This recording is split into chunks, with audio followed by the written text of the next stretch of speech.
bears are thriving in Vermont. The Green Mountain State is home to about 6,000 of the big reclusive animals, and it's not by accident. For several decades, the Vermont Fish and Wildlife Department has carefully managed bears, and more importantly, it's worked diligently to protect critical bear habitats. But in recent years, some of this habitat has been threatened by ridgeline development. To better understand its impact on bears, in 2012, a long-term study was begun at the site of a future industrial wind project in southern Vermont. I really think the Vermonters consider bears as being special. They represent what's wild in the state, and the conservationists especially consider them umbrella species that require large amounts of forest land for their needs. And we know that if we can protect that habitat for black bear, then the whole array of other forest-dwelling species are protected as well. That tree's been climbed. Yeah. That one's been climbed quite a bit. We must have a group of 8 or 10 trees in here that have all been climbed by bears. Yeah. Vermont Black Bear Project leader Forrest Hammond has been involved in protecting critical bear habitats for several decades. One of the most important habitat types are remote, high-elevation stands of beech trees, many of which show years of use by bears that climb them to feed on their nuts. This is good here. This is just what we're looking for today. And these light brown, white scratch marks were laid down probably the October or September before this last one, when we had a good beech crop in here. This shows us the bears are still using this stand. These older black marks could be a decade more old. Vermont is fortunate to have a population of what are truly wild bears. And we've been able to manage and maintain a wild bear population by maintaining these important remote feeding areas. It's almost difficult to understand just why these little nuts are so important to the bears, why they would climb these trees the way they do. It takes a lot of energy to get up these trees. They eat the entire nut, shell and all. They don't take time to pick it out. They actually process that through the digestive system. They climb these trees and they'll actually break the smaller branches and pull it in toward the bole of the tree and just rake each branch, pulling off the nuts before they've had a chance to fall on the ground. And it looks like a huge squirrel nest up top of the tree. They'll just feed day and night and put on lots of weight. In those kind of years, a bear might double its weight. And that makes all the difference in bear society and a bear's ability to have cubs and to reproduce. Studies have shown that years with abundant beech nuts are invariably followed by high cub production the following year. But proposed ridgeline developments threaten to permanently alter the characteristics of some of these remote stands. I'm sure you could do a long trap line, and there's a lot of bears up there. The one camp I know of, they kill bear every year. A 15-turbine wind energy project is scheduled to be built in Bennington County in the heart of a remote bear-scarred beech stand in the Green Mountain National Forest. The project was opposed by the Fish and Wildlife Department, and as a condition of its operating permit, the developer agreed to fund a study by an independent firm that will determine what impacts the project will have on bear use of the area. So I think we should probably think about that for the second hitch in June. Okay. Yeah. This particular study is the black bear use study in response to the construction and operation of the Deerfield Wind Farm. The objectives of this study have been identified by the Vermont Fish and Wildlife Department, and our job is to design a study to meet those specific objectives and then conduct the study itself, which include capturing the bears and then collecting the telemetry data, analyzing the telemetry data, and then finally completing a report to address those specific objectives. The goal is to determine how bears respond to various disturbances before, during, and after construction of the 398-foot tall turbines, which will also require some forest clearing for the tower pads, roads, and transmission lines. We're at the very beginning of the study, and the first thing we need to do is capture a sample of bears that we can put radio collars on. And obviously we want to really target the bears that live right in this area where the Deerfield Wind project will be installed. And so our whole idea is to try to capture a set of bears that we can monitor through the whole life of this project. So we're going to collar some bears this year before the project goes in, and then hopefully over time we can see how they respond to the changes that have been made once the windmills are put up. Bears can be captured in remote areas in two ways: by using houndsmen the tree bears, which are then tranquilized, or by using cable snares. So Cicely, what do we have here? I mean, it looks to me like a cubby set. You're trying to direct it in this direction, but what is the trap itself? The trap is a foot snare, and it's made with this airline cable, and it's anchored to the tree, as you can see, and it comes down here, and it's a little hidden here, but there is a circle of this loop that's under all this duff.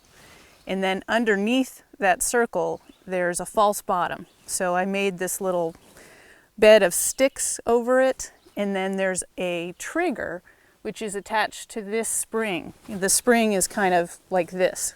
So it's being held down, and when they hit with their foot this trigger, it pulls this up.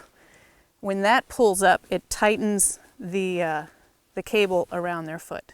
So it catches them in the front foot, sort of around the wrist. Yes. The traps are baited with beaver carcasses, donuts, and scent lures that attract bears. During a trapping session, several traps are set in a selected area, and each trap is checked on a daily basis. The walk from the trail to each set is filled with anticipation. Most of the time, the traps are empty, but when a bear is captured, the crew goes right to work. Not real big. No, 120. So 120. I'm thinking between 125 and 150, don't you think? Yeah, I don't think Probably it's toward the lower end, Yeah. but I'll probably drug it for 150 just to be sure. Yeah, I think that's a good idea. A weight estimation is made to determine the dosage needed to safely tranquilize the bear. The drug is carefully measured and injected into the bear with the aid of a syringe at the end of a long pole. Within minutes, the drug takes effect and the researchers are able to work on the bear. So we know she's a female. Yeah. Any guess on the She's age? pretty. Her teeth are pretty sharp and not too yellowed. They're not totally white. So I would say she's a young female. So 3? She could be 3 or 4. She's in really good shape. She's got lots of fat around her hip bones. You can't really feel any of the bones through her. Same with the shoulder. So she's in nice condition. This is the best we could hope for. The best we could hope for. Absolutely. Young female. We're very close to the site for where the turbines are going to go in. So that's all good. It's spring, so she's probably in her own home range, and she's not going to leave, so this is where she lives. So she's ideal. A variety of data is collected from the bear, including hair samples for DNA testing, a small tooth for accurately aging it, as well as weight and assorted size measurements that indicate the bear's overall health. These same measurements will be taken again over several years when each bear is revisited in its den during the winter. So we consider this our pre-development data collection phase. Once the turbines are operating and the power lines are in, the roads are in, and the maintenance crews are there, even the crews that are looking at bird and bat impacts perhaps, all these activity of people is going to influence the amount of bear use. And we're going to be measuring that very closely on just how comfortable the bears are coming close to the project or just to what extent they're displaced. And it'll be difficult. Every bear is something of an individual. And again, there's a difference between what we expect from behavior of young individuals as well as males and females. Each study bear receives a small numbered metal tag for identification, as well as more visible markers. We're putting these bright green ear tags in, and we're asking, if possible, if the hunters could refrain from killing these study bears, because we're going to have so few that it would be really nice if we could keep them alive. So these bright green tags are going to make it pretty obvious for everybody. And hopefully people won't believe that when they see these tags that they're, a nuisance bear, but these are just study animals that we're trying to learn about. Males older than 2 and all females are also fitted with a collar equipped with a global positioning system, or GPS. The main collar that we're trying to use now is a satellite collar. So it does have the old VHF beacon that the old radio collars have, so we can track them in the field if we need to. But they also have a GPS embedded in the collar that has communication with the satellite, so it can actually send the data of the locations to the satellite, which then comes to us remotely. Once we have the collar deployed on the bear, we can start getting locations on it. Every 36 hours approximately, we're going to get a set of locations and see where they've been going. So it's really neat to be able to watch them almost in real time. The GPS is programmed to record a location approximately every 2.5 hours. In order for the study to be successful, at least a dozen bears need to be captured and collared, and then retain their collar for the duration of the study. Thousands of data points will be collected from each bear over the course of several years. We know from bear behavior and from our experience in the past in the state that it's not so much the development itself, the direct impacts that'll be the problem, it's the indirect impacts, the human activity that occurs in association with these projects. But what's uncertain is whether or not the bears will just be displaced during the daytime and at night they'll come back and feed right alongside these turbines, or whether or not there'll be a reduction in habitat use of this critical habitat out to a certain distance. And that's what we'd actually like to see these researchers quantify, is whether or not for 100 yards, 200 yards, or a quarter mile, there's a reduction in use of these habitat once this project goes in.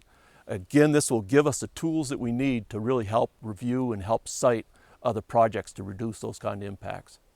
After the collar is activated, the bear is observed as it slowly recovers from the tranquilizer. The process can take up to an hour, but eventually the bear regains its bearings and wanders off into the woods.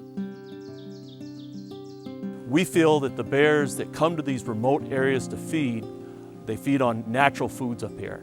If they're displaced from these areas and they're displaced to lower elevations where there's more apt to be people, there's going to be more opportunities for conflict between people and bears. It will be several years before all the data is collected and analyzed. This information will help energy planners and biologists better understand how ridgeline development impacts one of Vermont's most charismatic wild animals and its most visible indicator of the overall health of our forest wildlife. Well, the department has a long history of working with the development community, whether it's ski areas, energy developers, residential developers, to try to avoid and minimize impacts to important habitats like bear-scarred beach areas, but also to mitigate those effects where we can't entirely avoid all of the impacts and we're still willing to allow some of the development. But I think it's important to keep in mind that, when we look at some of these very remote areas where they're just essential for bears and other wide-ranging reclusive animals like bobcat, fisher, and lynx, marten, those kinds of animals. Just through the process of diminishing returns, we're probably going to find ourselves at a point where it will be hard-pressed to figure out how you mitigate the loss of some of these areas. There's only so much remote forested habitat with these important feeding areas to go around.